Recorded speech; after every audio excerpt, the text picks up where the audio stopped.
लोगों ने बहुत सुंदर सुना।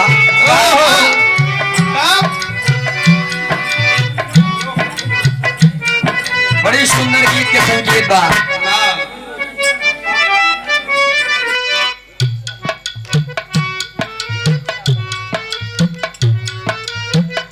हिरनी का श्राप, कोढ़ से आजादी, महाराज राजा विक्रमादित्य की कहानी। विक्रमादित्य बचपन में बड़ी अलौकिक कहानी है, ये इतिहास है हमारा, जब उन्हें विक्रमसेन कहा जाता था।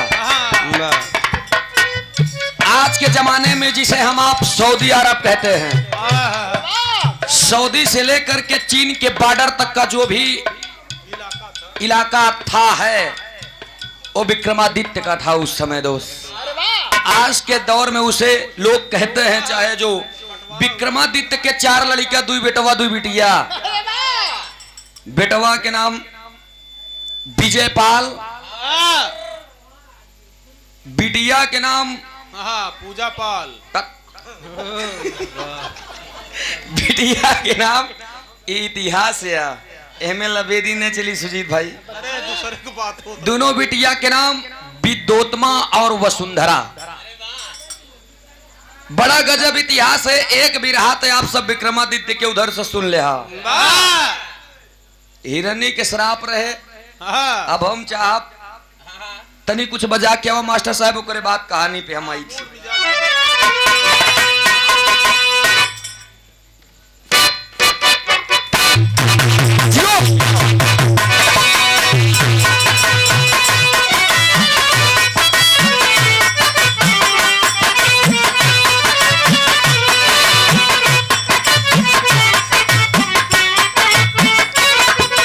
देखा है मैं अश्लीलता नहीं बा, अश्लीलता बहुत बा। दोनों मेहरारू अपने मर्द के प्रति कहत बा, चूड़ियों पे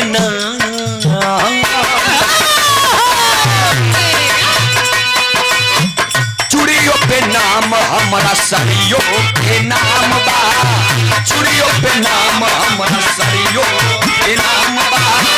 चूड़ियों पे नाम हमारा, सरियों के नाम बा। उनका खातिर हमर जीवन तमाम बा। उनका खातिर हमर जीवन तमाम बा। उनका खातिर हमर जीवन तमाम बा। चूड़ियों पे नाम हमारा, सरियों के नाम बा। उनका खातिर हमर जीवन तमाम बा। सरिदा पूरा दा मोरे मनावा के,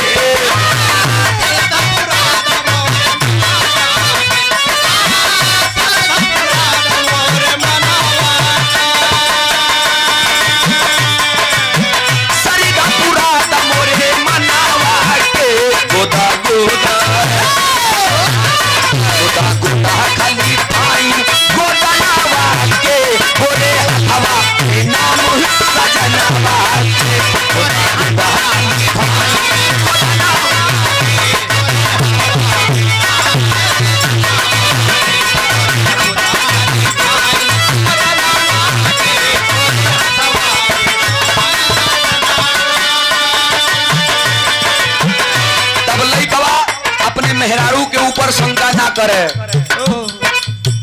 कहत बा, देखा ही हिंदी है, हम पहले बताए कि अश्लीलता ना मिली।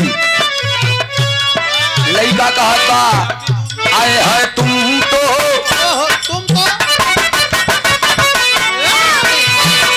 ओहो तुम तो धोखेबाज हो, वादा करके भूल जाती हो। धोखेबाज हो, वादा करके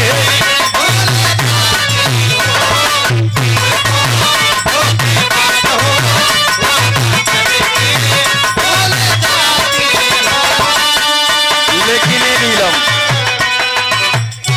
गमजदा आशिक अपने दिल को बचाते हुए कह रहा है, के लिए रोज रोज तुम जो सनम ऐसा करोगी, मोमबत्ती से भी मुलायम दिल होता है।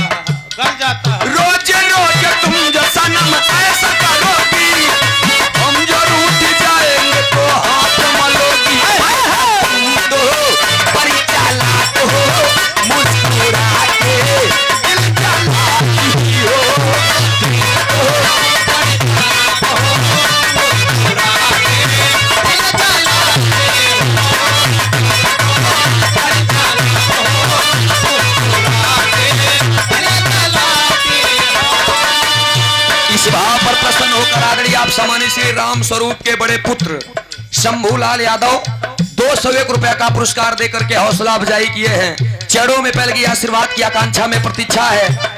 आशीर्वाद दे हम बच्चे कला में कामयाब रहे, जहां रहे खुश रहे, आबाद रहे।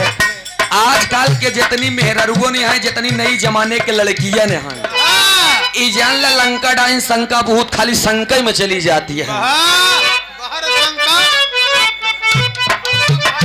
जमाना इतना चेंज हो गया बहन का, अगर झूठा क्यों कह दे, अरे पगली अगर ये भेजे रहे हैं अपने मनई के सब्जी उब्जी ले भेजे रहे हैं, उधर से कहुआ कह दे कि केका गहन है तोरे मन से धूप बैठाई के बहन, ते तुरंत फोन पे फोन लगावे लगे, तनी गलती से स्विच ऑफ कर ले मोबाइल, बस अब महारानी गाड़ू घरे खबर ले थी। मोतिया नाई वाला शंका हो जाता।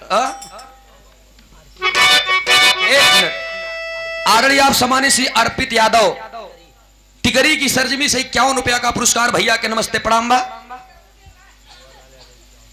अच्छा, ये परमाधि सम्मानित श्री आप मेवालाल यादव 51 रुपया का पुरस्कार नमस्ते भैया के। देखा लॉकडाउन 2 साल रहा, हम लोग हैरान रहे इससे। लॉकडाउन छूटे के बाद बस टूटिन पड़ा ही नीलम, जितना मिली लाइन ले। हाँ, और एक बात जान लिया, गवैयन के देहे से दान देहे से प्रधान जी कम कभो नहीं होती। अगर 500 देबे तो काल 1000 मिली, 1000 देबे तो काल 2000 मिली, एक बिस्सा देबे 2 बिस्सा मिली। लिख के देख ले।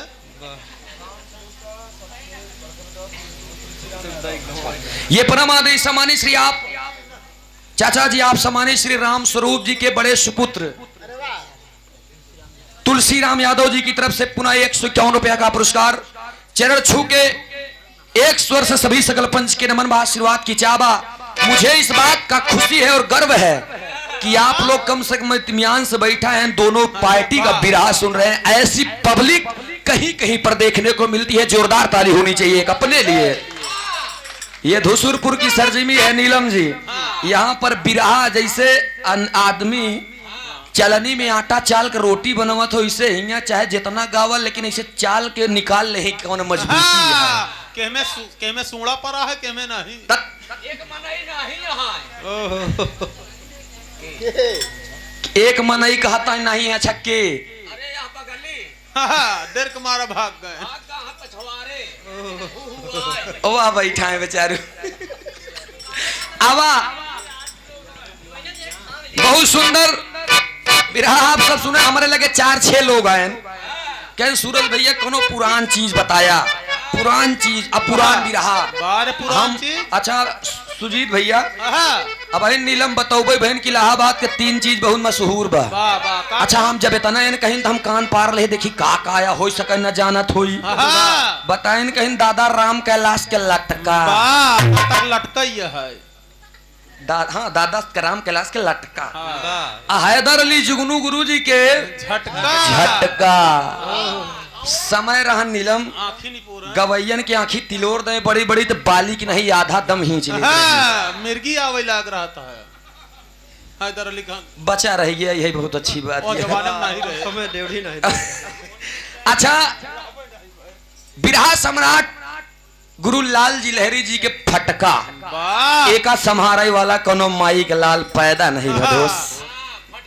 फटका नीलम गौबई बहन लहरी उस्ताद जब ऐसे सिकोड़े वैसे तो हम जात रहे घरवा, जब एकदम कुछ न पहने रहे, बनियान और लुंगी लपेट के उलरा रहे तो जैसे नान के गठरी ऐसे चिंगूर को उलरा रहे ऐसे हम जाई उनके गुरुदेव ये तो ये तो नहीं है। अब मंचवा कैसे तू जब आवाज लगावत कोयल की नहीं पीकत है। तब भेलावा लगा खड़ा होत रहे मोटाई बरे लहरी उस्ताद नीलम। अब हम तो छोटवार गवैया है, लहरी उस्ताद जब खड़ा हो तो कहे पानी बिस्तुया सिरे से नजर रहा।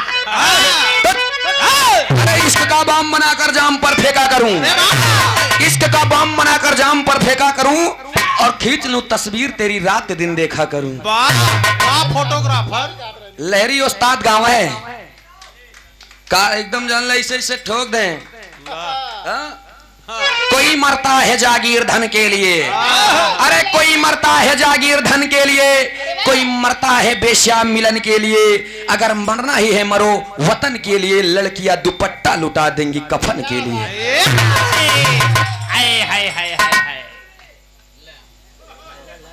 कहा थी ये बिरहा आट ये आदरणीय आप सम्मानित श्री गुड्डू यादव दीवान जी। अच्छा, सिरावा बेरावा की ऐतिहासिक पावन सरजमी से 151 रुपया का पुनः पुरस्कार। चढ़ो में पहले की बार बार नमस्ते प्रणाम बा। आशीर्वाद दे हम बच्चे कला में कामयाब रहें, जहां रहें खुश रहें आबाद रहें। हाँ भाई देखा आवा, अनिल भाई आवा। बिहार सम्राट गुरुजी लाल जी लहरी जी गाया करते थे, मरते मरते एक गीत और गा गए दोस्त। गायन कैसे गावे मास्टर साहब, देखा उनकर फटका या कैसे फटका गावे।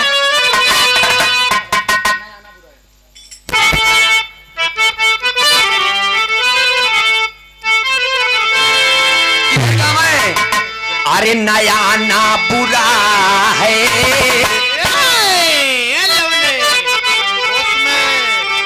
लवंडे, फूक दंग भस्म हो जाओगे। लहरी उस्ताद कहत रहे हूँ। अच्छा, एक ही दंगल गाय के हम सारा मजा ले ले। क्या बात है, ये गावे। अरे नया ना बुरा है, अरे न जाना बुरा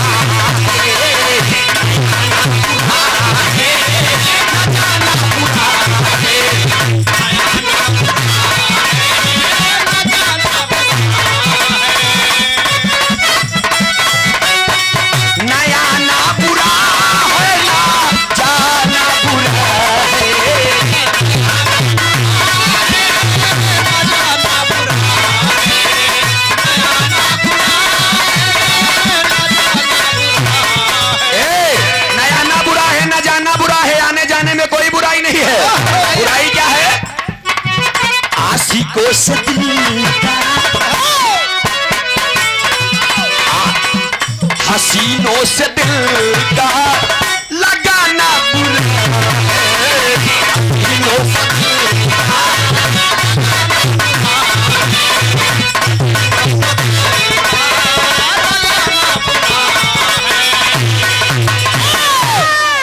लाल जी लहरी उस्ताद जी के फटका रहे। बहुत सुंदर गीत बिरहा जो आपने गाया, काबिले तारीफ। मैं पूरी टीम को प्रणाम करता हूं, दमदारी से बिरहा रहे। मास्टर साहब तनिया हुआ एक ही से एक दो लाइन हम अपन दे दी।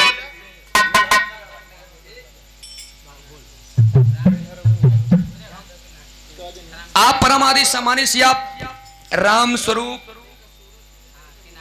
जी के नाती धर्मवीर यादव जी की तरफ से इस भाव पर प्रसन्न होकर 101 रुपया का पुरस्कार नमस्ते प्रणाम बा। गुरु जी ज्यादा समय नहीं, एक ही पुरानी की ले ले, एक ही नई की सीधा भी रहा पे। वाह, ये बड़ा ही ढोलक के बड़े सुंदर वादक, गदगद हो जाता दोस्त। भगवान कर सब दिन चमड़े बजाऊं। बड़ा सम्मान मिला करता है दोस्त। हमारा भी साथ आप बहुत दिए हैं, मैं भूल नहीं सकता। आप बड़े भैया हमारे हृदय के गार्जियन आकाश जी, देखा आप सब बहन ढोल पीटत रहे। 51 रुपया का पुरस्कार हमारे ढोलक मास्टर दिल बहादुर भैया के, इनकर गुरु बाटेन। तो मैं चाहूंगा एक जोरदार ताली बजाए दे आप सब। आज गुरु चेला दोनों जने मिला है, लेकिन एक बात की हमका खुशी है कि बड़वार हम है, नीलम गुरु के तो हम ले यही आशीर्वाद है। 51 रुपया का पुरस्कार ले तो खाता खुल गया है। अच्छा, और ये हमारे सुजीत भैया के 50 रुपये दे हैं, 20 हमसे ले ले तो हर काम हो 70 के। अच्छा एमपी। और ये पुनः से फिर 50 रुपया का पुरस्कार हमारे हारमोनियम मास्टर बड़े लाल मास्टर साहब के। बस एक जने बचन का यही दुश्मन है तो हर लोग के इनको के दे दे कुछ। ये तो कवि जी हैं, क्या करी यो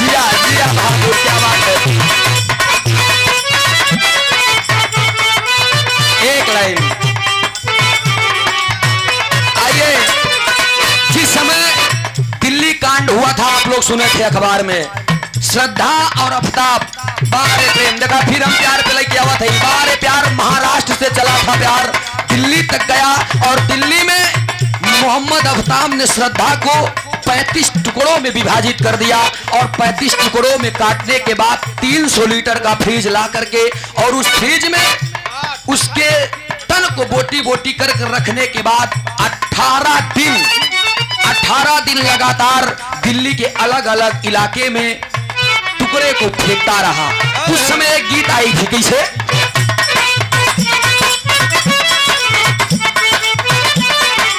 बाबा गौर करेंगे। तेरी आंखों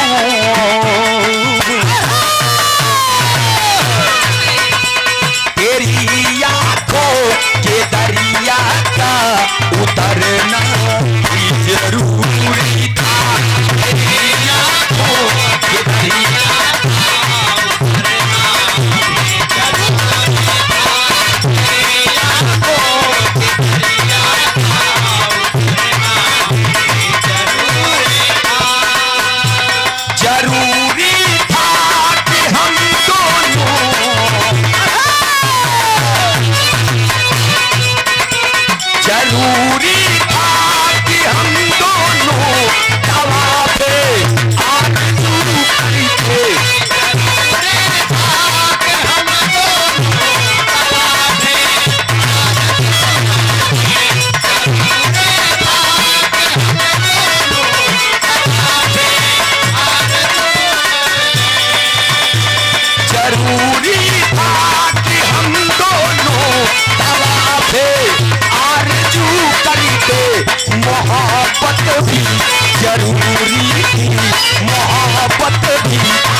का पुरस्कार हमारे छोटे अनुज SBS म्यूजिक के डायरेक्टर सूर्य उर्फ सूर्या प्रजापति, अच्छे सिंगर भी हैं, सुभाषी से 151 रुपया का पुरस्कार।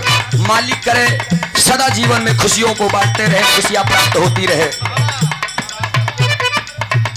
अच्छा क्या बात है, ये हमारे धीरज भैया हारमोनियम के बड़े सुंदर वादक और कोरस के इलाहाबाद प्रतापगढ़ ही नहीं बिराज जगत के नंबर 1 कोरस मास्टर बड़े भैया, हमारे हृदय के गार्जियन आप बाबूजी अगल मंच पे बैठे हुए हैं, नीलम राज के संगति करते हुए। मुझे फक्र है नीलम राज जी, आपको गर्व महसूस करना चाहिए, पार्टी में ऐसे ऐसे दिग्गज हैं आपके।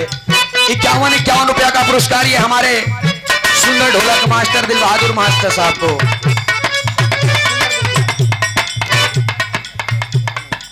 और ये बड़ा ही सुंदर पुरस्कार हमारे ढोलक के बड़े ही सुंदर वादक आकाश भैया, ये हमारे कवि जी के खाता खोल दें।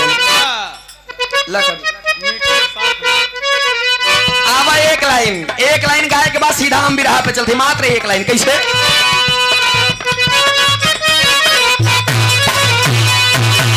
हल्का मचोले बा एकदम। सुंदर गोरिया सो रहू सिंगार मांगत,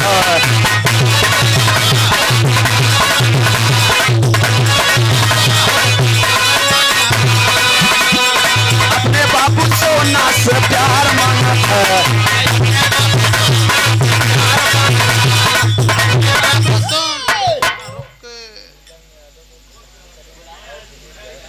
अच्छा क्या बात है।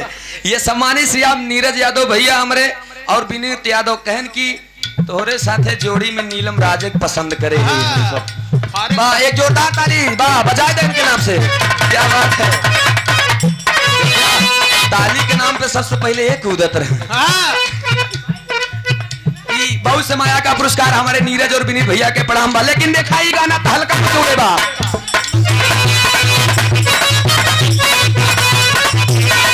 सुंदर गोरिया सो रहू सिंगार मांगत है,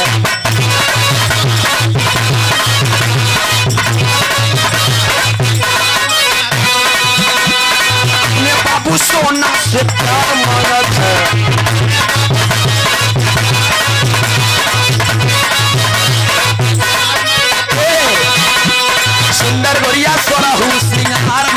है, अपने बाबू सोना से प्यार मांगत है, कारी कारी अखिया कजरवा मांगत है, कारी कारी अखिया कजरवा मांगत है, भौजी से चुम्मा देवरवा मांगत है, चला भौजाई देवर धक्का मारत है।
नमो बताओ भैया। तो नीरज, अच्छा ये नीरज भैया की तरफ से 51 रुपया का पुरस्कार।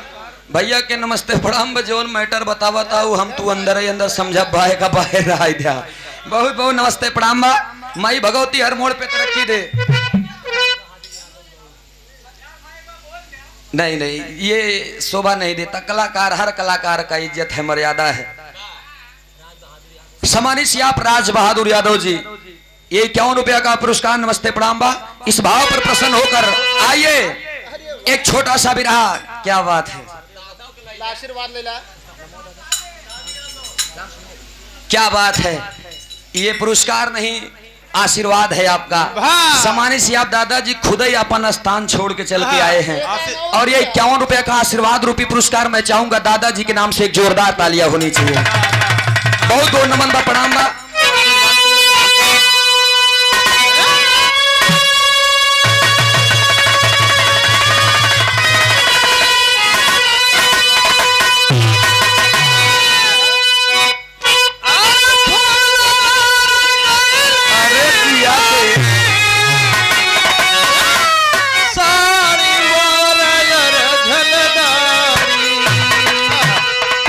सखिया रे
अब जैसे आज तेरही में हम सब एकत्रित हुए थे, हाँ। पूरी सब्जी चावल के साथे साथे अगर चटनी रहता ना मिला हो, ना बना रहा है तो आनंद तनिक कम आवा था। वही प्रकार से बिरहा में, बिरहा खूब बढ़िया गाय था, लेकिन बीच बीच में चुटकुला हो के चाहिए।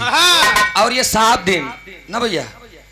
अच्छा साहेब यादव 51 रुपया का पुरस्कार फरमाइश वक्त एक गाना सूरज भाई गाय द पियर फराक वाली हो जाइए करे बाद बस हम भूमिका शुरू करे करे बाद में हम गाय देव, चिंता ना करा। समय के अभाव बा और समय को देखते हुए हर चीज अच्छा लगता है दोस्त, गौर करेंगे। अब हम आप लोगों से इजाजत ले। अब विराह गायिका नीलम राज जी जो विराह गाई है विक्रमादित्य जी का, कहा तो विक्रमादित्य महाराज जी की एक कहानी उठाई, कहा तो पौराणिक दास्तान गाई, नहीं तो कहा हम अपने मन से गाई। हाँ ठीक अच्छा आवा मास्टर साहब आइए। एक छोड़ के बिरहा आप लोग इत्मीनान से बैठा, आप सबके प्रसंग जब हम गाएंगे, आशा नहीं पूर्ण उम्मीद है अगर आप सब इत्मीनान से बैठेंगे तो हमारी पेशकश ना उम्मीदवार नहीं होगी दोस्त। महाराज राजा विक्रमादित्य के कहानी हम बता देते इसे झटके में 2 मिनट में, फिर भी आप आवत ही।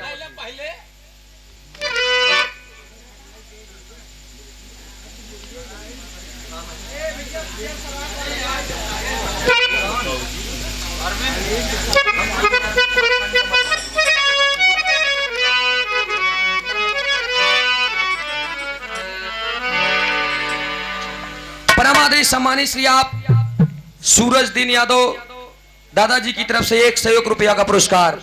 चढ़ो में पहले की आशीर्वाद हम बच्चे कला में कामयाब रहे, जा रहे खुश रहे आबाद रहे। एक एक बिरहा पहले जौन होत बा सटाई के एकदम होए के बाद में अब एक एक खिकांड, एक नीलम राज गई है, एक सूरज यादव गई है। ऐसे नगाऊबा तो मैं खरपोटा जाबा बगल। आवा मास्टर सतन मिजाज बना के बहुत सुंदर बिरहा आप लोगों ने सुना। अब ज्यादा से ज्यादा बहुत ज्यादा उड़ के जाई तो 20 मिनट 20 मिनट आप सब इत्मीनान से बैठा। उधर से जानवर श्राप दे रहा ना, हिरन श्राप दे रहा, एक ही से एक नाग, एक हाँ नाग के श्राप दे, हिरनी श्राप दे रहे, एक ही से एक नाग के श्राप ले, नागिन श्राप दे, नाग नहीं। जानवर के बाद जानवर सोई हो कि अगर हिरनी देव तो है कि नाग नहीं नागी नहीं दे, हाँ स्त्रीलिंग दे। अब मास्टर साहब भूमिका छोड़ा साखी देता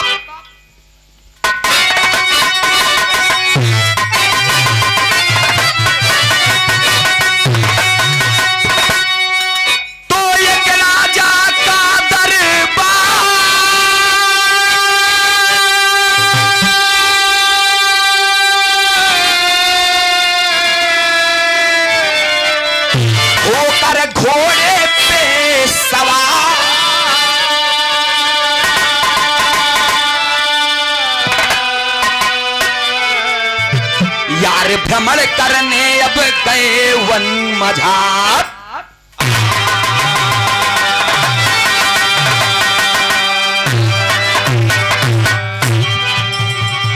गौर करेंगे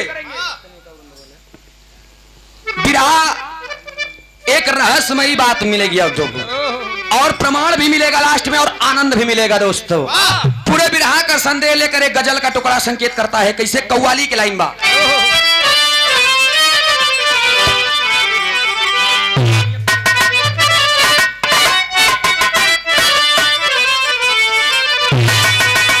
अली जुगनू जी इस गीत को गाए थे कैसे,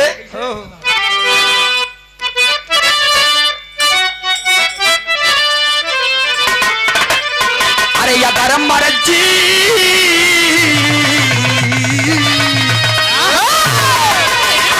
अरे या गरम मर्जी हुई मालिक मदीना हम भी देखेंगे, रसूल अल्लाह के घर का करीना हम भी देखेंगे। लेकिन एक लाइन थोड़ा से हटके कैसे,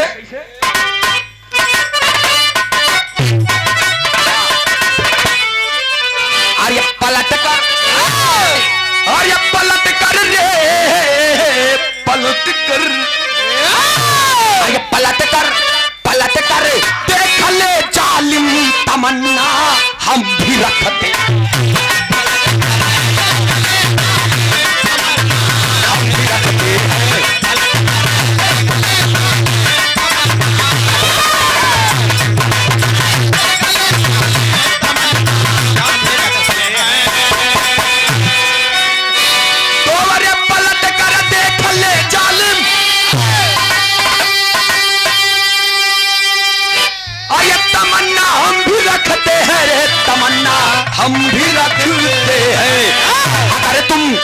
अगर तुम हुस्न रखती हो तो जवानी हम भी रखते हैं।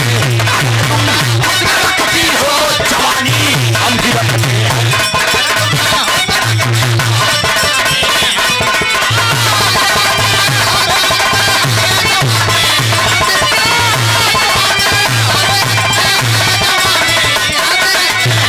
अगर तुम हुस्न रखती हो तो जवानी हम भी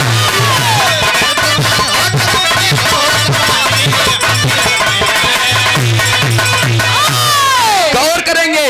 महाराज राजा चंद्रसेन उधर से विक्रमादित्य की चंद्रसेन चले, घोड़े पे सवार होकर के आज अपने जुर्म, जितने भी परिवार में, जितने भी राज दरबार में जुर्मी लोग हैं उनको छांटने और मिटाने के लिए चलते हैं। तब कवि की कलम संकेत करती है कैसे?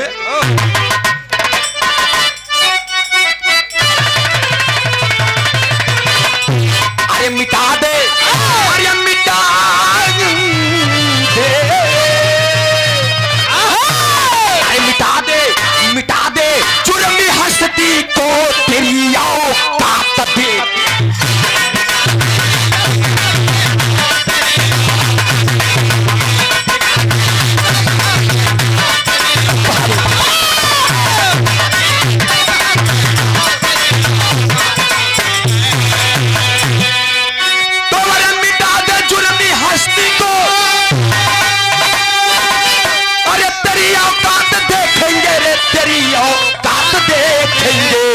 कसम खा के मैं कहता हूँ खूनी पर साथ देखेंगे। कसम खा के मैं कहता हूँ।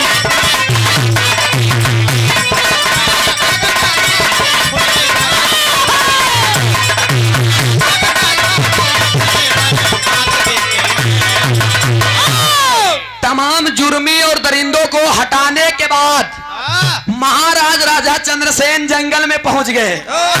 जब जंगलवा में पहुंच गए घोड़वा के बांधे, घोड़ा के बांधे के बाद गौर करेंगे आप, घोड़ा के बांधे के बाद आकाश भैया चल गए बियाबान जंगल में। अब बियाबान जंगल में जब गए देखें का एक पेड़ रहे पीपल के, हुई पेड़वा के नीचे एक नागिन नाग नृत्य करत रहे। गौर करेंगे गाने वाला बेहतर नहीं होता है, सुनने वाले बेहतर होते हैं दोस्त। हम चाहे जितना लबल लबल गाई जाई, लेकिन आप सबके अगर समझ में नहीं आवे तो हमका भी राह गाओ व्यर्थ है।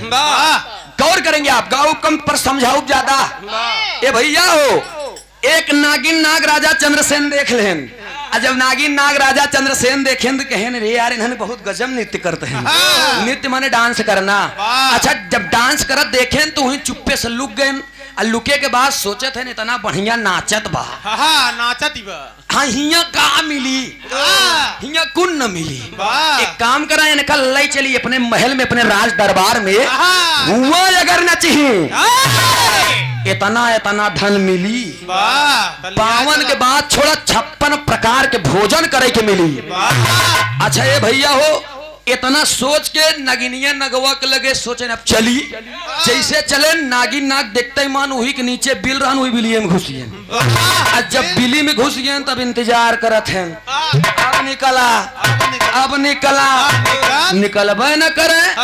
वही पिपलवा के पेड़वा पे चढ़ के राजा चंद्रसेन बैठिए। अब बैठे के बाद वहीं से देखा था अब निकरी जा, अब निकरी जा। तब तक नजम के लाइन में बतावल गया था।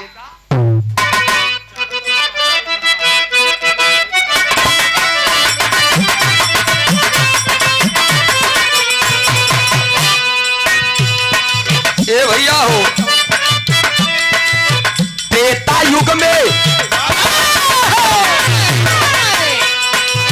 त्रेता युग में एक राजा चंद्रसेन रहे, भक्तों खातिर अपने भक्त तरसेन रहे।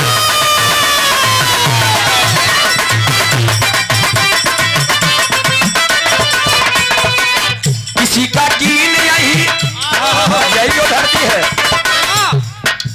किसी का कीन राजा हरिश्चंद्र आए थे, दिल में अपने वो पाप को सजाए।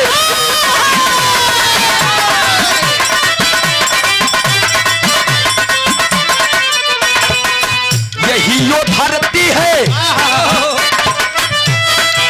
यही वो धरती जहाँ तुलसी और कबीर हुए, किसी का कीन सिया रामचंद्र फकीर हुए।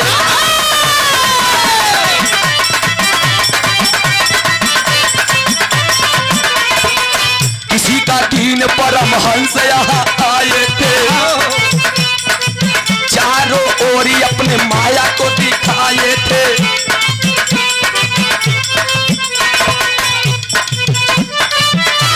किसी का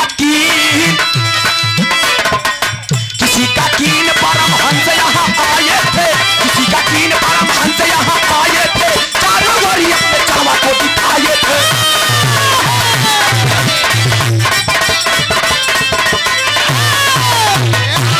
ए भैया हो, ये वो धरती है जहाँ राजगुरु पैदा हुए, यही वो धरती है जहाँ पर अच्छे अच्छे नेता, अभिनेता, भगवान, देवी देवता तमाम लोग जन्म लिए। लेकिन गौर करेंगे कहानी पे, ए भैया हो वही ऊपरा से इंतजार करत हैं तब तक नगिनिया थनी से मुहना निकारे, वही हाँ बिलिया से नगिनिया जैसे जब बिल से मुंह निकारे अगली बगली देखा ही लाग तो राजा चंद्रसेन तब पेड़े पे चढ़ा क्यों दिखावे नहीं भा। जब क्यों नहीं देखान तक अपने पति से कहा था स्वामी क्यों नहीं गए। अच्छा जब निकले जब निकले दोनों प्राणी लगे नाचाई, तब एक तर्ज के लाइन लग गई।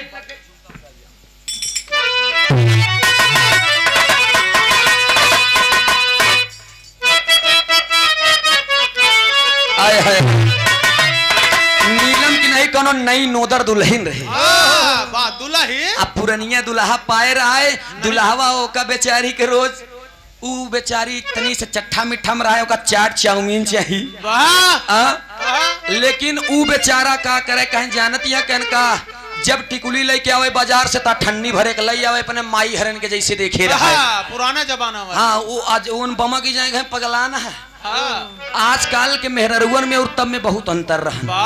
पहले के मेहरारू रहे पूरा मांग भर के सिंदूर लगावे वोट के, तब के बुढ़ऊ दादा आजा बाबा 100 साल 150 साल जियत रहे। आजकल के बिटिनी तो तनी के टीक लेती है, जहिया जल्दी जाए घाट दूसरे खिया जाए। तोहार वाले कितना ठीक है, आगे से लेके पीछे तक भैया हो।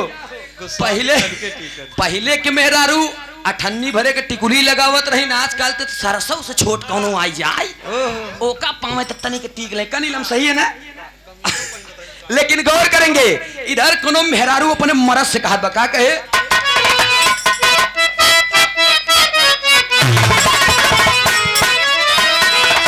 कहा यारे बाली और झुमका भूलाई जा, ये गाना है कहा यारे बाली और झुमका भूलाई जा, नथुनी पे गोली चले तब से मनवाई दा,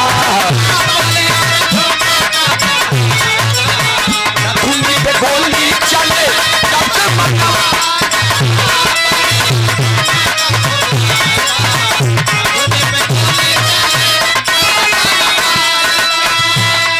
लेकिन गौर करेंगे बाबूजी, महाराज राजा चंद्रसेन नागिन और नाग से ऊपर से आदेश देते हैं कि है नागिन नाग, अरे जितना बदसलूकी बदतमीज हमको आप समझ रही हो मैं उतना हूं नहीं, आप सब मुझसे डरिए मत, मैं तो आप लोग को भलाई के लिए यहाँ पर आया हूं। मैं ये सोच रहा हूं इतना बात सुन के जैसे बिल में घुसने चाहते हैं तब तक रुक गए, कोई अच्छी बातें बता रहे हैं, बताएं कहन किस लिए डर रहे हैं बतावत बाका।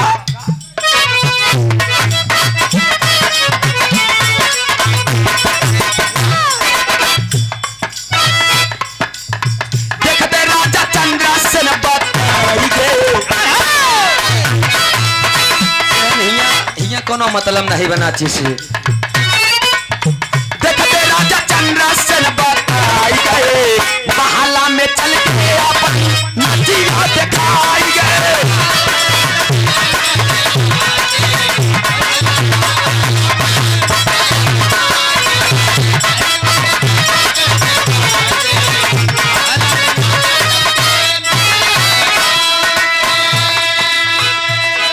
नागिन डरने लगी कि राजगढ़ बार राजा चाल खेले लगे, लेकिन राजन उतर करके पेड़ के नीचे दोनों के सामने बात कर रहे हैं कि अरे नागिन नाग यहाँ पर नाचने से कुछ नहीं मिलेगा, मेरे महल में नाचोगी तब तक नगवा बोल दे कैस का मिली तो ओरे महल में बतावत है नंतरे में का।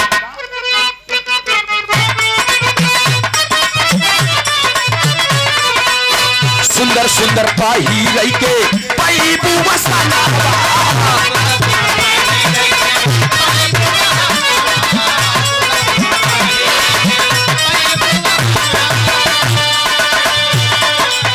छप्पन प्रकार के नीली भोजनवा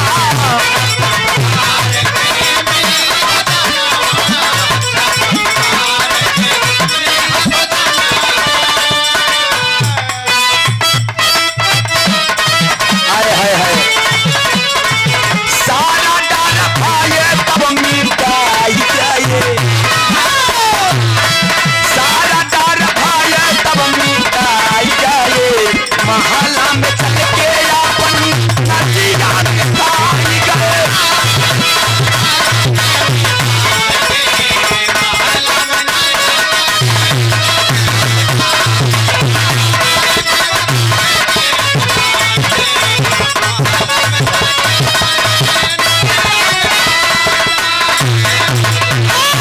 सुने वाले पंचों गौर करेंगे, नगिनिया नगवा से जब कहे तो नाग कहन अगर तोहार मन है तो चली रानी। नागिन कहा कि मुझे ये राजा अच्छा दिख रहा है। दोनों जने चल रहे हैं आगे आगे, महाराज हैं, महाराज सोचत हैं कि हम आगे चल के का कर, सबसे आगे नगिनिया के कह दे, नगिनिया के पीछे नगवा के, नगवा के पीछे राजा चंद्रसेन स्वयं। सोचिएगा गौर कीजिएगा बाबूजी। चल दिए, जब बिकट बिया वन में पहुंचे तो राजा चंद्रसेन के मन में पाप बस गया दोस्त। वो सोचे लगे कि नगवा रही तो जैसे कही वैसे नगिनिया नाची, ई कही बंद कर तो बंद कह दे, ई कही चल तो चल दे, कहन हम नगवई के खत्म कह दे तो जैसे हम कहा नगिनिया। इतना बात सुन के दोस्त गौर करेंगे, नाग के मन में खुशी बा, लेकिन महाराज राजा चंद्रसेन पाप और घात कमा जाते हैं। पुछिया के पकड़ लेलन, और जब पुछिया पकड़ लेन तो प्रयागराज खाटी लग गई।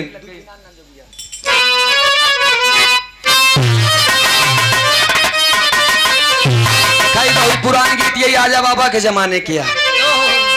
एका हैदर अली जुगनू जी गावत रहे, माई बहन लोग गाँव है देखा सबके तो कवि है, लेकिन हमारे माई बहनी कोनो कवि आप सब टीवी में सुने हो बे गाना रहन गोरे गोरे मुखड़े पे काला काला चश्मा, लेकिन ये गीतिया के माई बहन लोग गाय दिन की गोरे गोरे मुखड़े पे काला काला चश्मा गोरे।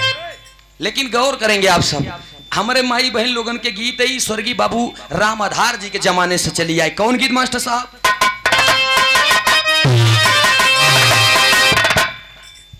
अरे वही गाँव के गोतिनिया, हे भैया वही गाँव के गोतिनिया, अरे मालाए में आई हो दादा मालाए में पारा बत बोला वाली ना हो, वही गाँव के गोतिनिया मालाए में।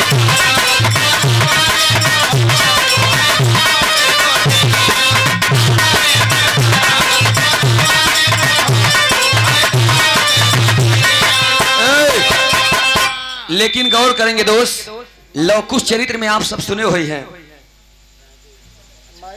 ये बड़े भैया हमारे सम्मानित सी आप राजू यादव जी, पुनः फिर से बहुत से माया का पुरस्कार भैया के नमस्ते प्रणाम बा। माई भगवती करे हर मोड़ पे तरक्की मिलत रहे। का गड्डी और खोला। लेकिन गौर करेंगे दोस्त,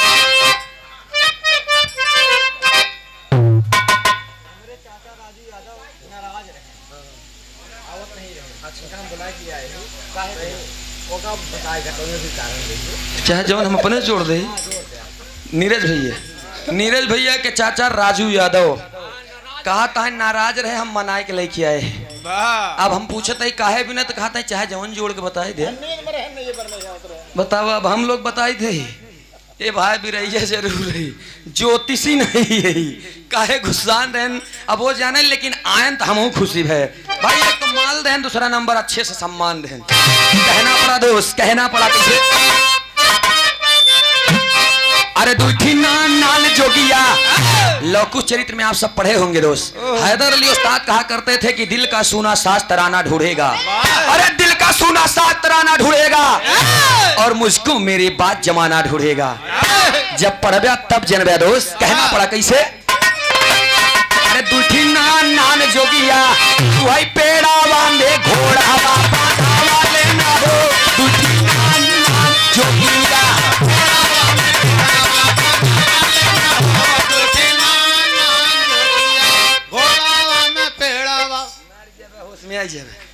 बताओ, हम कहते पेड़वा पे घोड़वा बंधावल है तो ये घोड़वा में पेड़वा ही लैया के बांधता है।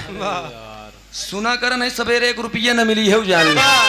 लेकिन भैया इसे नहीं एक गीत आई बा। ये है हमारे हैदर अली उस्ताद के। कहा यार टांगिया में माई डियर काही के बोला वाली ना हो आज काल के बीती।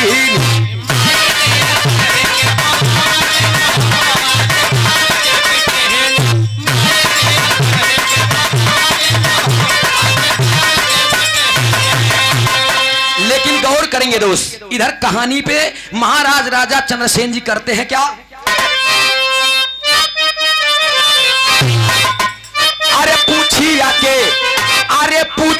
के पकाड़ा नाचावा ले हो उहाई बन के भितरिया। पूछिया के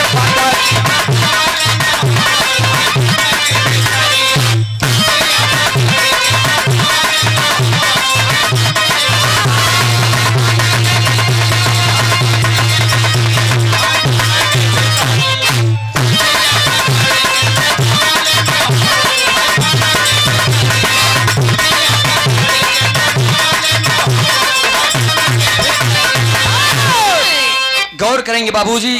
4, 6, 10 बार नचा के छोड़ दिए। जब छोड़ दिए राजा चंद्रसेन तो नाग कुछ दूर पे जा करके एक नागफनी का पेड़ है, उसी नागफनी के डार पे गिर जाता है और उसके तन में इतने कांटे चुभ जाते हैं। रो रहा है नाग और रो रो करके कह रहा है, क्या कहता है?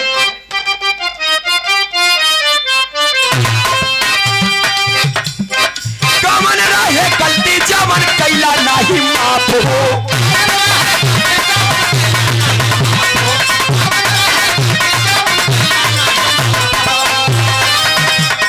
राजा चंद्रसेन नाही कैला इंसाफ हो।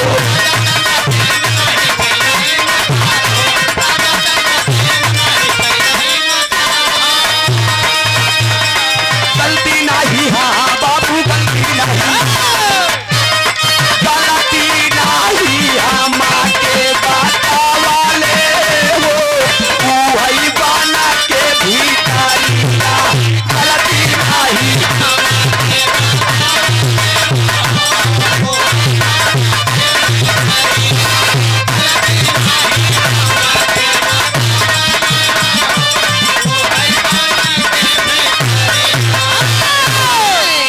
बाबूजी।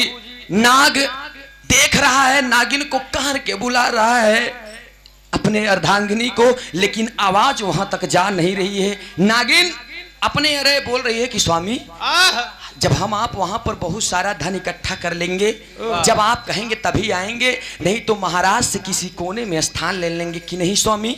स्वामी का जवाब नहीं आ रहा है। राजा चंद्रसेन स्वयं कह रहे हैं हाँ। चंद्रसेन जो ओंकारी भर रहे हैं। धीरे धीरे जब स्पेशल वाली बात होला, नागिन कहेस लेकिन नाग है नहीं और राजा चंद्रसेन जवाब गलत दे दिए। जब जवाब गलत दे दिए तो कहना रे स्वामी क्या हो गया है आपको? चले जा रहे हैं। लेकिन जब पलट करके देखती है नागिन तो आज उसके पीछे उसका स्वामी नाग नहीं है, वही दुष्ट पापी राजा चंद्रसेन है। और थोड़ा सा नजर घुमा करके देखती है तो कुछ दूर पर एक नागफनी के डार पे कांटों से चुभा तन लेकर के उसका स्वामी, उसका सुहाग और नाग पिलक पिलक करके अपने प्राणों को चाट दिया था। और करेंगे दोस्त, वापस हो करके दौड़ते अपने पति के पास में जाती है और पति का अपने सिर झूम करके सोचती है कि अगर सांस आती हो तो मैं अपने स्वामी से एक लास्ट बात कर लूं। लेकिन गोदिया में लेके जब देखत बा तब तक नाग अपने प्राण पक्षियों को छोड़ दिया था। ए भैया हो नगवे के लेकर के टेरी के लाइन में कहल गई दादा हैदर अली उस्ताद के टेरी बा कैसे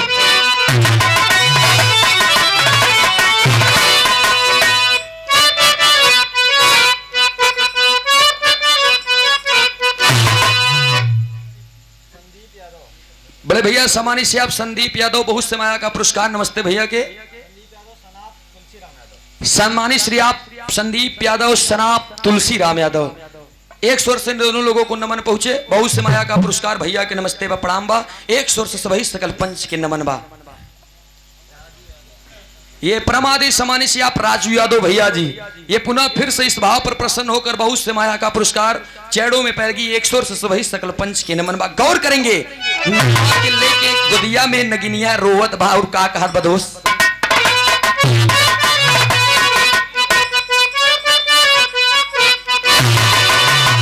अरे बरसई बरसई नाजरिया बरसई नागिन के सुना बरसई बरसई नाजरिया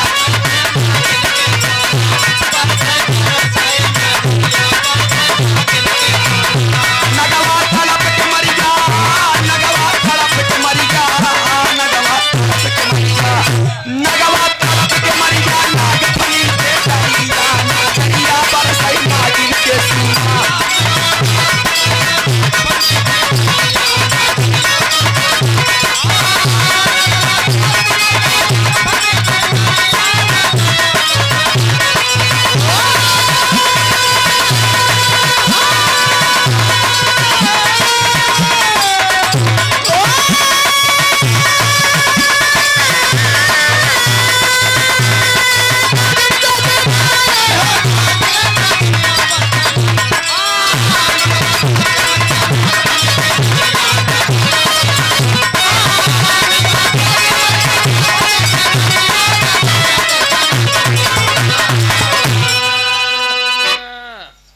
नगवा तड़प के मर गया नाग फनी के डरिया नजरिया बरसे नागिन के सुना ए बाबूजी नागिन रो रही है राजा चंद्रसेन पकड़ करके नागिन को एक बात कहता है कि ऐ रानी अरे अब तो ये तो मर गया अब आप चलिए हमारे महल में और आपको जो खुशियां मैं दे दूंगा आपका ये नाग नहीं दे पाएगा यही बतिया तो ओकरे दिलवा में लग गई और दूर से चिल्ला करके एक बात कहती है कि यार राजन इसका मतलब है कि तुम्हारे मन में पाप आ गया था और तुमने मेरे सुहाग को उजाड़ा है एक बात मैं तुमको बताती हूँ राजन जिस प्रकार से मेरा सुहाग मेरा स्वामी ये मेरा नाक तड़प के मरा है उसके तन में इतने कांटे चुभे हैं जाओ मैं श्राप देती हूँ अरे जाओ मैं श्राप देती हूँ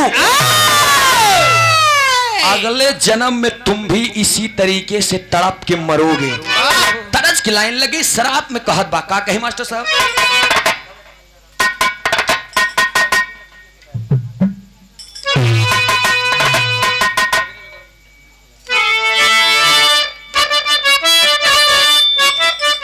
आए है गौर करेंगे दोस्त बस 2 मिनट और ए भैया हो नगिनिया कहत बा कब मेरे सुहाग को तुमने उजाड़ दिया ना क्या मिला तुमको मेरी खुशियां उजाड़ कर क्या मिला तुमको तरज की लाइन लग गई कौन तरज की लाइन बा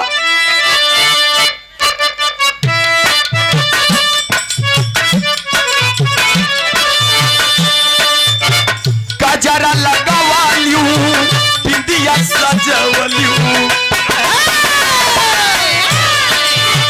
गजरा लगावालियू बिंदिया सजली सैया बिन रथुनिया बेकारी हो राजा बिन रथुनिया बेकारी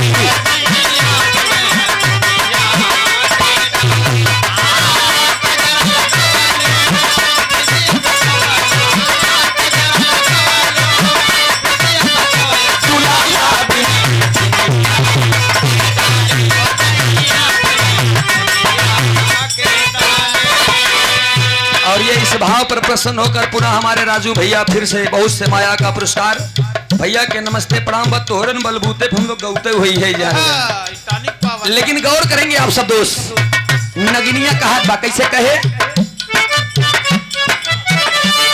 विधवा बनैला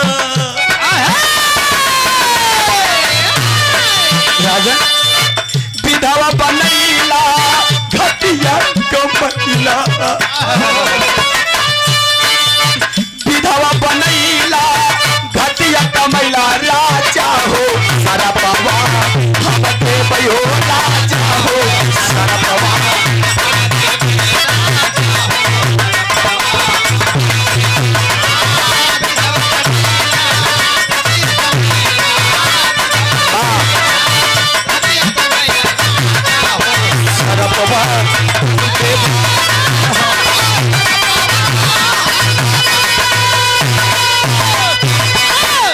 विधवा बनैला घतिया तुकैला राजन हो सरपो हम दे भाई राजन कहे अरे तुच्छ नागिन होकर के मुझे श्राप दो कि नागिन की आंखें लाल हो गई है और नागिन कहती है क्या कहती है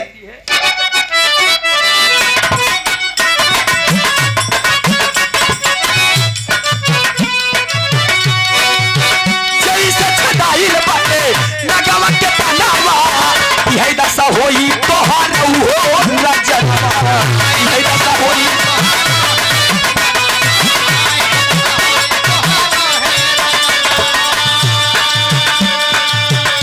परमाधि सम्मानी श्री आप इस भाव पर प्रसन्न होकर श्री धर्मवीर यादव भैया राम स्वरूप दादाजी के नाते हैं आप 101 रुपया का पुरस्कार छेड़ों में पहले की बार बार नमस्ते प्रणाम बा कहे जैसे छदाइल बाटे नगवा के तनावा यही दशा होई तोहार हो रजनवा यही दशा होई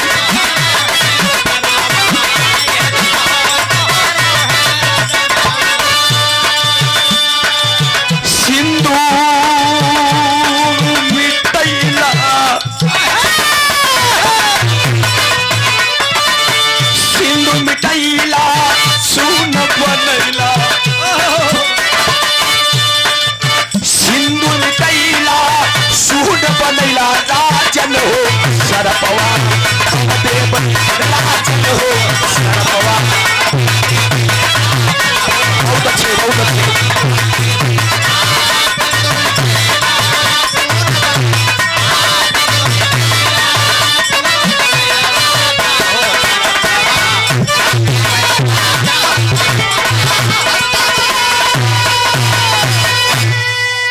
पूरे यादव समाज की तरफ से राजू भैया स्पेशल 201 रुपया का पुरस्कार बहुत बहुत नमन है प्रणाम है इस प्रेम के लिए मैं दिल से आभार प्रकट करता हूं एक सुर से सभी हमारे बैठे हुए श्रोता बंधु को मैं चरण छू के पहले की बार बार नमस्ते करता हूं गौर करेंगे आप श्राप तो दे देती है अच्छा जब श्राप दे दी नागिन वहीं से पलट करके पुनः अपने भवन की ओर जाती है और राजा चंद्रसेन घोड़े पर सवार होते हैं और मनमलीन हो गया पहुंच गए अपने महल में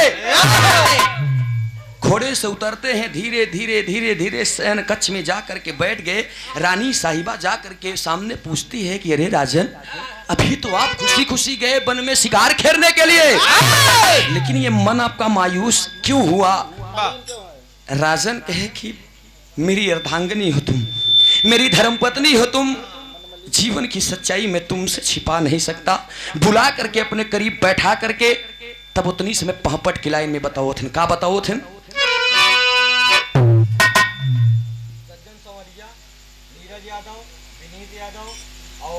सज्जन संवरिया नीरज यादव विनीत यादव आशीष यादव 20 रुपया में 4 जोड़े नमस्ते भैया की 5 रुपये क्या बात है अच्छा ये नमो बहुत देर में आवता है इतने समय आसाराम फौजी चाचा है न कहाँ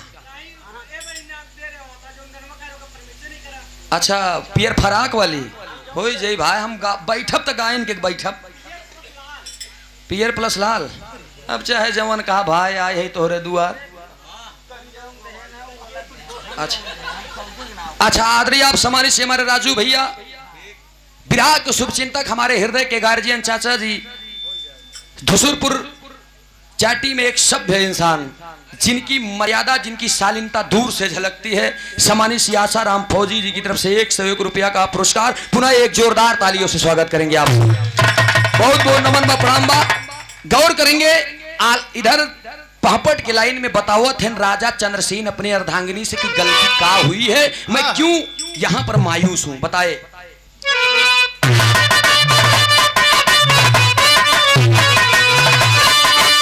कहे अरे नाग के मारा हम आज पर नवा पीछे में, अरे नाग के मारा हम आज पर नवा पीछे में, तो है बताई रानी हो दस्तनवा बनवा पीछे में।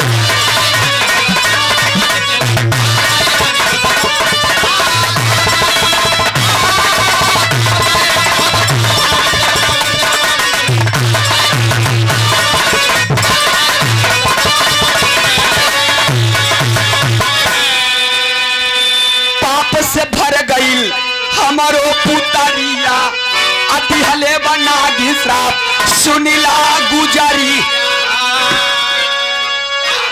अरे चिंता में झुराई गईल तनवा बनवा पीछे में, अरे चिंता में झुराई गईल तनवा बनवा पीछे में, तो है बताई रानी हो तनवा बनवा पीछे में।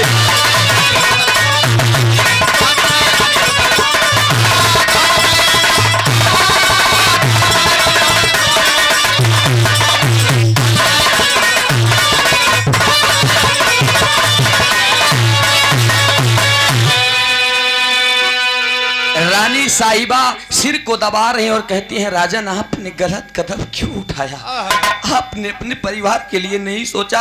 अरे इस परिवार में इस महल में क्या कमी थी जो आप उस नाग को मार दिए।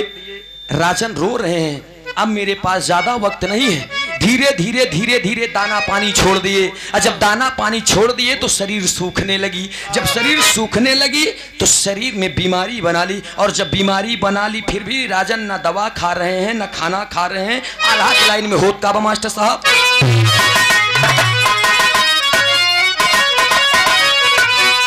आए हाय आहा हो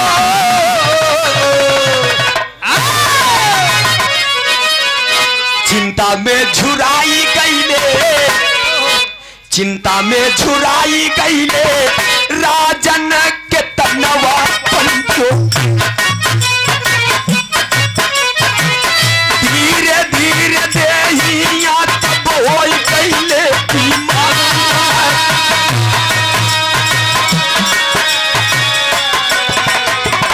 पारी दुनिया में फैले ओन कर लजवा पंचो,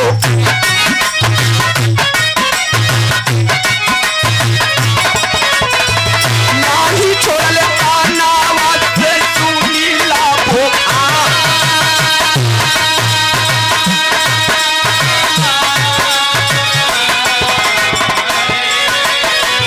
एक गति न होई गईले राजा के मदनवा बाबू,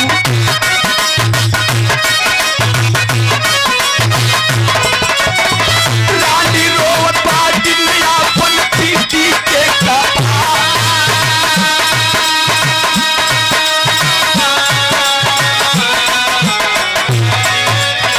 बात के समझ लाए भैया।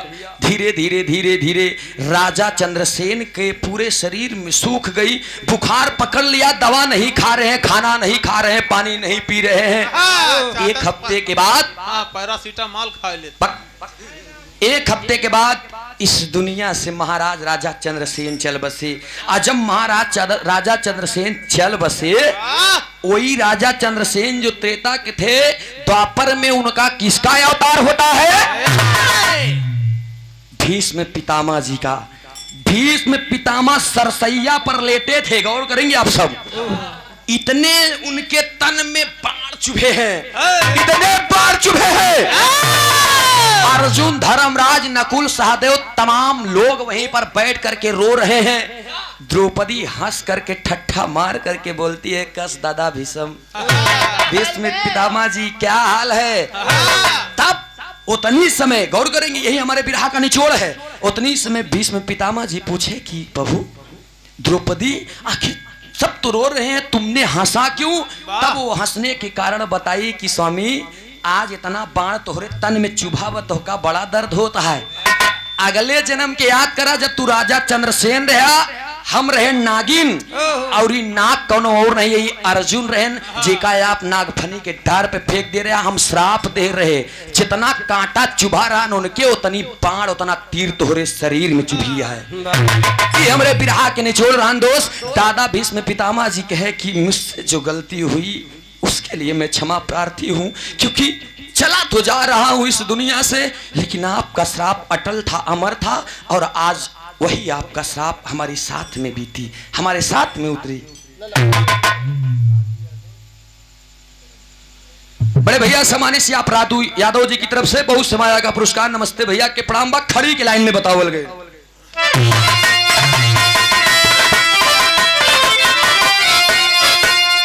आर्य बुरे कर्म का झोली में पाप हड़पे, अपने करनी पे भी संपिता मत करते।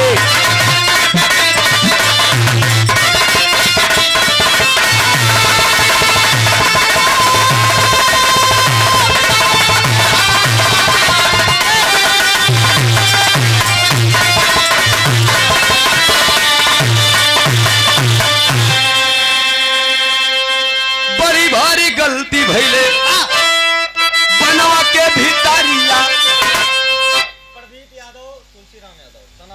प्रदीप यादव, तुलसीराम यादव, संदीप यादव। अच्छा अच्छा, सनाप राम स्वरूप ना हो,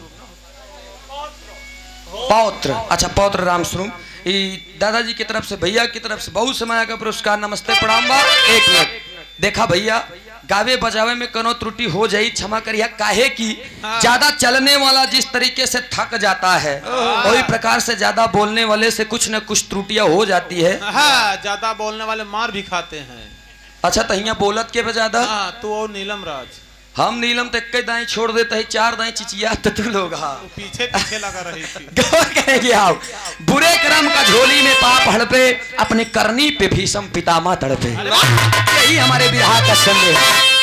बिहल बड़ी भारी गलती भइले बनवा के भीतरिया। अरे पूरा भइले साप जवंदी हालिउ बुझाइया।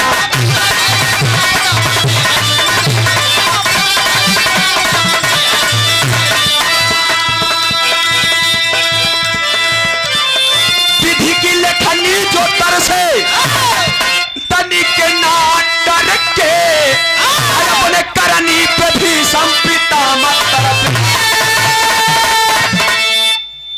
ओह, अबे तो सड़क पे पावर ब्रेक देखत रहे ब्रेकर, ये पावर ब्रेक हम कब से हुई हो? हाँ, जब से तोरे साथे बजावे लगे। बस जियो मुन्ना, यही हमारे बिरहा का संदेश रहा। अगले जन्म में राजा चंद्रसेन जो पाप किए त्रेता में, वही अगले जन्म में आकर के उसका उद्धार हुआ। कहना पड़ा स्वामी गीतानंद संत भय भुल्लुर तजे कोतारी।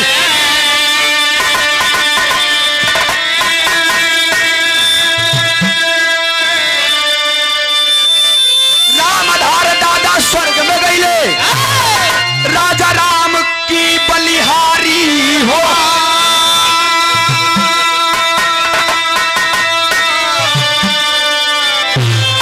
नजरिया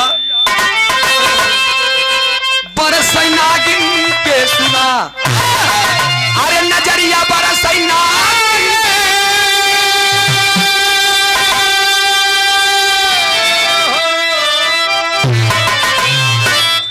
नजरिया बरसई नागिन के सुना, सूरज भोजराज के चमकत बरसैया। नजरिया बरसई नागिन के सुना।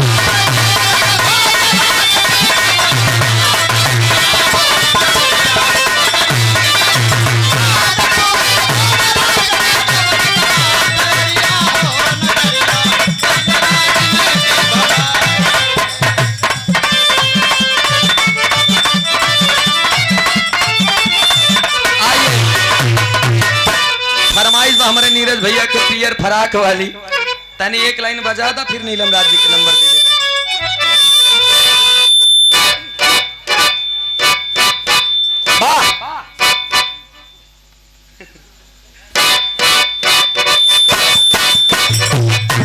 अरे वाह,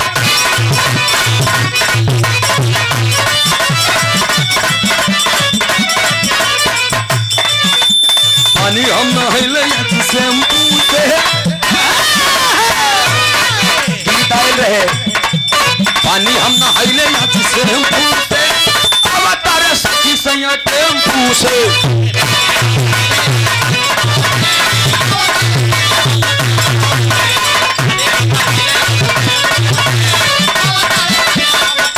लेकिन देखा विरोधी कलाकार खड़ा होकर के गाया है, क्या गाया है? ये कहे पीसे भाई मसाला जम के लोढ़ा से, पीसे भाई मसाला जम के लोढ़ा से, सैया हमारा बतड़ घोड़ा से। इनकर सैया घोड़ा से बेचारा एक्के दाई खाए बे आज ही। अच्छा एकरे बाद फिर एक कलाकार गईले बा, तुइनो जेब भरल बट पैसा से, चिचियाए ना भाई, कहे तुइनो जेब भरल बट पैसा से, आवताड़े सैया हमर भैंसा से। अच्छा एकरे बाद फिर एक विरोधी कलाकार गाया, भोरे भोरे खट्टा नहीं घट गइल रे, भौजी के बहन हमसे पट गइल रे। अच्छा इनकर मुंह पहले देखा का करी? कैसे कहीं रुका रहे 2 मिनट, हम आंखी दिखावत एक चुप रहा, बहुत कहते हैं बहन जी के बहन से अरे वाह वाह फोटो यही चाँद जा ठीक रहा।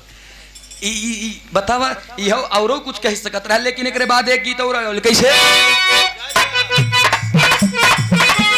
पनिया भरल बाटे मटका में, प्यार करे सैया हमर झटका में। अच्छा ये झटका वाला प्यार कैसे हो? हाँ, ओका समझा।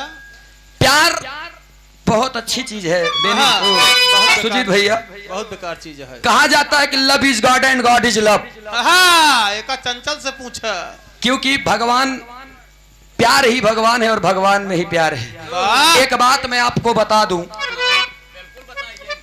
प्यार बहुत अच्छा भी होता है और खराब भी होता है, जैसे भाई बहन के प्यार, वाह, साढ़ू सड़ुआनी का प्यार, माई बेटवा के प्यार, वाह, ससुर पतोहो का प्यार, बहिनी बहिनी के प्यार, वाह, हमार तोहार प्यार। देखिए एमे कोनो गलत बात नहीं भाई, जाला ससुर पतोहू के प्यार के मतलब बहुत जमाना चला गया दोस्त। हाँ, पहले ससुर वसुर जब जाए बुढ़ऊ हरे भाई सोई चराई किया हुए तो दुआरन पतो लेके गर्मी में 1 लोटा बड़ा के नींबू डाल के शरबत एकदम खड़ी रहा के भमी ने बुढ़ऊ वही। अब बुढ़ऊ जब आवे पहले गोड़ हाथ धोए बस शरबत पिए, उसके बाद 4-6 मनई के सामने कहा भाई पतो बहुत जानदार पाए, हाँ, सारा पिल्सिन लेके बैठ जात रही। आइए एक लाइन भैया के पियर फराक वाली हो जाए, बस 1 मिनट, फिर हमारे विराज जगत की बड़ी सुंदर गायिका नीलम राज जी से नंबर।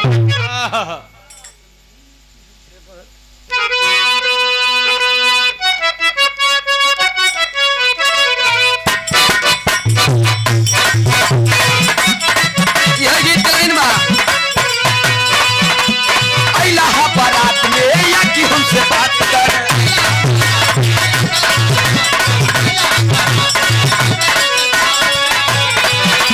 मांगे ना मोबाइल नंबर लागे लट्टू हाथ धर,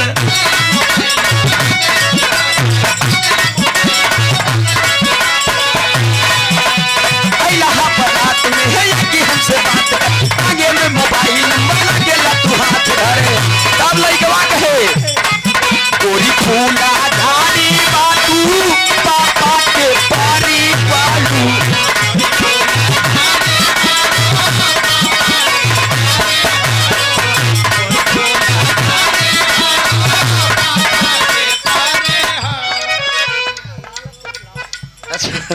ये नीरज भैया की तरफ से फिर ये पुरस्कार। अब हमारा समय खत्म बा तब, अच्छा तोरे दोस्त के फरमाइश बा, भले चाहे जेकर फरमाइश हो, हम समय से ओवर काम न करब भाई। हाँ चाहे जवन हो, बस 1 मिनट हम गाओ ठीक है का। गोरी फूला झाड़ी बालू पापा के पानी बालू,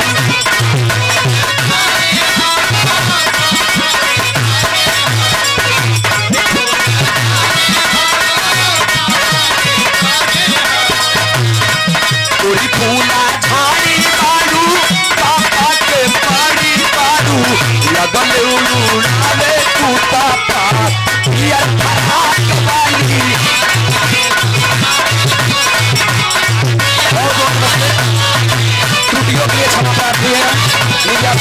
जी से बहुत बहुत धन्यवाद।